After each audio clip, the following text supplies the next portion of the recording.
ሰበር መረጃ። ግጭቶች ቆመው ለሰላምና ለእርቅ ዕድል እንዲሰጥ አቡነ ማትያስ ጥሪ አቀረቡ።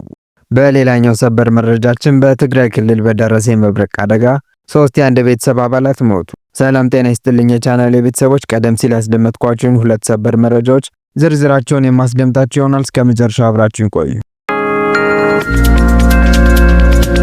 የኢትዮጵያ ኦርቶዶክስ ቤተክርስቲያን ፓትርያርክ አቡነ ማትያስ በሀገር ውስጥ የሚታዩ ግጭቶች ቆመው ሰላምና እርቅ ዕድል እንዲሰጥ የቅዱስ ሲኖዶስ ጉባኤ የበኩሉን ጥረት እንዲያደርግ ጥሪ አቀረቡ። ሊቀ ጳጳስ አቡነ ማትያስ ቀዳማዊ የቅዱስ ሲኖዶስ አብይ ጉባኤ መጀመሩን አስመልክተው ባስተላለፉት መልእክት በሀገር ውስጥ የሚታዩ የእርስ በርስ ግጭቶች እንዲቆሙና ለሰላምና ለእርቅ ዕድል እንዲሰጥ ጠይቀዋል። አቡነ ማትያስ ቤተክርስቲያን የገጠማትን ፈተናና መወሰድ ያለባቸውን እርምጃዎች ባመለከቱበት በዚህ መልእክታቸው ላይ በሀገራችን ያለው ያለመረጋጋት በሕዝባችን አጠቃላይ ስነ ልቦና፣ በሀገሪቱ አንድነትና እድገት የሚያስከትለው ጫና በቀላሉ የሚታይ አይሆንም ብለዋል። አቡነ ማትያስ መልእክታቸውን በመቀጠል ችግሩ እየታየ ያለው በዋናነት በሀገራችን ፖለቲከኞች በመሆኑ ነገሩ የተወሳሰበና የተራዘመ እንዲሆን ማድረጉን ጠቅሰዋል። በመሆኑም ይህ የእርስ በርስ ግጭት ቆሞ ችግሮችን በውይይትና በድርድር በመፍታት የወንድማማች እልቂት የሚያስቆም የሰላምና የእርቅ ዕድል ቅድሚያ እንዲሰጠው ጉባኤው የበኩሉን ጥረት ማድረግ ይገባዋል ሲሉ ለቅዱስ ሲኖዶስ አባላት ጥሪ አቅርበዋል። የነገው ትውልድ ልማታዊ ተስፋውን ሊሆን የሚችለው ሰላምና አንድነት ሲኖር ነውና መንግስት፣ ተፎካካሪ ፖለቲከኞችና ነፍጥ ያነሱ ወገኖች ሁሉ ለሰላም መስፈንና ለልማት እድገት መረጋገጥ ሲባል ወደ መግባባት እንዲመጡ በማለት ጥሪያቸውን አስተላልፈዋል። አቡነ ማትያስ ቀዳማዊ ቅዱስ ሲኖዶስ አብይ ጉባኤ መጀመሩን አስመልክቶ ባስተላለፉት በዚህ መልእክት ላይ በቤተ ክርስቲያን አመራሮች መካከል ከሁሉም በላይ በውስጣችን የአንድነት ጉድለት በስፋት ይታያል ሲሉ ተናግረዋል።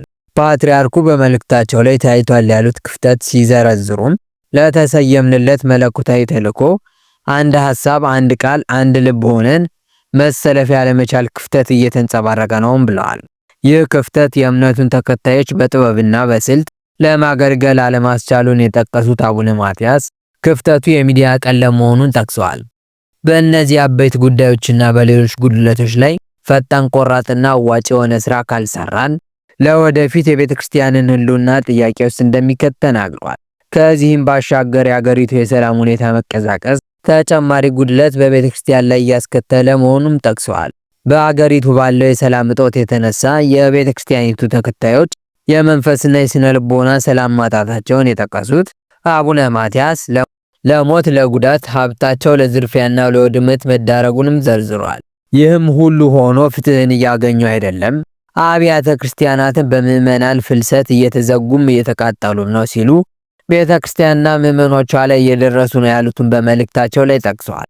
አቡነ ማትያስ ከተለያዩ አቅጣጫዎች የሚሰነዘሩ የስም ማጥፋት ዘመቻ የቤተ ክርስቲያንን እምነት ከመንቀፍና ከማብጠልጠል አልፎ የቅዱሳን ስዕል በአደባባይ እስከ መቅደር ተደርሷል በማለት ከወራት በፊት በማህበራዊ ሚዲያዎች ላይ የታዩ ክስተቶችን ጠቅሰዋል። ሊቀ ጳጳሱ አክለውም የቤተ ክርስቲያኒቱ መለያ የሆኑ ንዋየ ቅድሳትና ልብሰ ተክህኖ፣ መዝሙርና ስርዓት አምልኮ በመጠቀም ቤተ ክርስቲያናችንን በአደባባይ የተዳፈሩ ይገኛሉ ሲሉ ቤተ ክርስቲያኒቱ ገጠማት ያሉትን ወቅታዊ ችግር ገልጸዋል።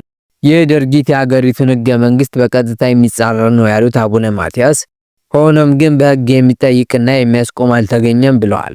ቤተ ክርስቲያንም በዝምታ መመልከት የመረጠች መምሰሏን ያነሱት ፓትርያርኩ መፍትሄው ዝምታ ሳይሆን በሕግ አግባብ ነገሩን ለመፍታት መንቀሳቀስ እንደሆነ ሁሉም ሊገነዘበው ይገባል ሲሉም ገልጸዋል።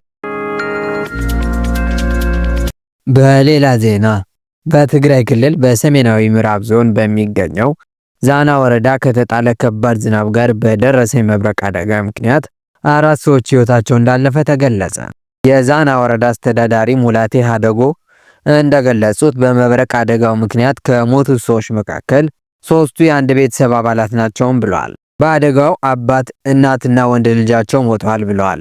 በተጨማሪም አንድ ሌላ ግለሰብ በመብረቅ አደጋው መሞታቸውንም አክለው ማክሰኞ ጥቅምት 11 ቀን 2018 ዓ.ም ማምሻውን ከባድ ዝናብ በመጣሉ ምክንያት የመብረቅ አደጋው እንደተከሰተ አቶ ሙላቴ ተናግረዋል። ከ11 ሰዓት እስከ ምሽቱ 3 ሰዓት በጣለው ከባድ ዝናብ ምክንያት በወረዳው በሚገኙ 2 ቀበሌዎች ማለትም በሃድነት ቀበሌና በማይለሚን ቀበሌ የመብረቅ አደጋው ደርሷል ብለዋል። የሞቱት ሰዎች ቁጥር 3 ወንድና አንዲት ሴት መሆናቸውንም ገልጸዋል። ሶስቱ የአንድ ቤተሰብ አባላት ይኖሩ የነበረው ሀድነት በተባለው ቀበሌ ውስጥ ሲሆን አራተኛው አባወራ ደግሞ በማይለሚን ቀበሌ ይኖር ነበር። እስከ ምሽት 3 ሰዓት ድረስ በከፍተኛ ሁኔታ የጣለው ዝናብ ለወረደው መብረቅ ምክንያት ሲሆን በመብረቁ ተመተው ሕይወታቸው ያለፉ ሰዎች ቤታቸው ሳሉ አደጋው እንደደረሰባቸው የወረዳው አስተዳዳሪ ገልጸዋል። የአደጋው ሰለባዎች የመብረቅ አደጋው ከደረሰ በኋላ ወዲያውኑ ሕይወታቸው እንዳለፈም አቶ ሙላቴ አክለው አስረድተዋል። በአሁኑ ወቅት በተለይም በሰሜን ምዕራብ የትግራይ አካባቢዎች ወቅቱን ያልጠበቀ ከባድ ዝናብ ስለሚከሰት አርሶ አደሮች በፍጥነት ሰብላቸው እንዲሰበስቡ የትግራይ ሜትሮሎጂ ተቋምና የትግራይ ግብርና ቢሮ ማስጠንቀቂያ ሰጥተው እንደነበር ተገልጿል። የዛና ወረዳ አስተዳዳሪም ይህንን ወቅቱን ያልጠበቀ ዝናብን በተመለከተ ቅድመ የማስጠንቀቂያ መረጃ ለህብረተሰቡ ቀድመው ማድረሳቸውን፣ ነገር ግን የመብረቅ አደጋ እንደሚመጣ ግን መረጃ አልነበርም ብለዋል። የመብረቅ አደጋ ሊከሰት እንደሚችል በትክክል ግምት መስጠት ባይቻልም በዘመናዊ የሜትሮሎጂ ምርምር በመታገዝ የመብረቅ አደጋ ሊከሰት የሚችልበትን እድል እንዲሁም ጠቅለል ባለ ሁኔታ የትኛው አካባቢ ሊከሰት እንደሚችል ትንበያ ማስቀመጥ እንደሚቻል ጥናቶች ይጠቁማል። ከአንድ ወር በፊትም በሀድነት ቀበሌና በኩምቶም ቀበሌ በተከሰተ የመብረቅ አደጋ ሳቢያ የ14 ዓመት ታዳጊ ሕይወት ማለፉን ያስታወሱት አቶ ሙላቴ በ2 ወር ውስጥ በወረዳው በአጠቃላይ 6 ሰዎች በመብረቅ አደጋ ሞተዋል ብለዋል። በአሁኑ ወቅት በተለያዩ የኢትዮጵያ አካባቢዎች ወቅቱን ያልጠበቀ የዝናብ ሁኔታ እየተስተዋለ መሆኑን ነዋሪዎች እየተናገሩ ነውም ብለዋል። ቀደም ባሉ ዓመታት በተለይ በክረምት ወቅት በተለያዩ የኢትዮጵያ ክፍሎች ውስጥ በደረሱ የመብረቅ አደጋዎች ምክንያት የሰዎች ሕይወት ማለፉ መዘገቡ ይታወሳል ሲሉም ገልጸዋል።